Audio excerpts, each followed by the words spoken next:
خدا گرکنه نبلاyak sen hemen gözünde ey vafalıyım namı Xuda görküne nebelayak sen hemen gözünde yekiminden seni mahdiyon dine adın meşhur diz gelinler sözünde adın meşhur diz gelinler sözünde.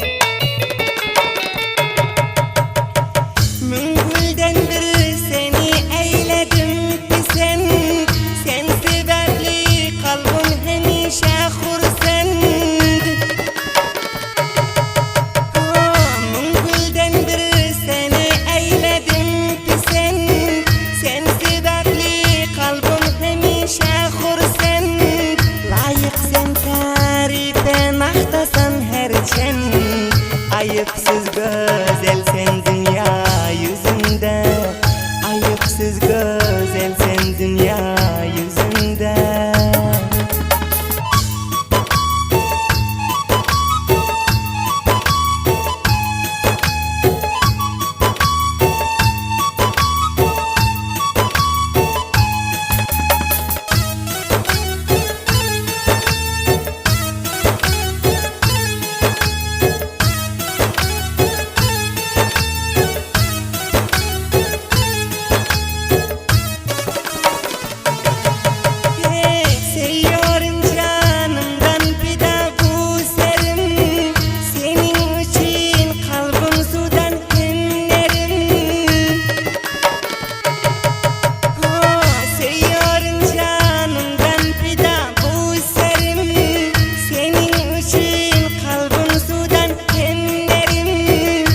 Çıkaralıyor gel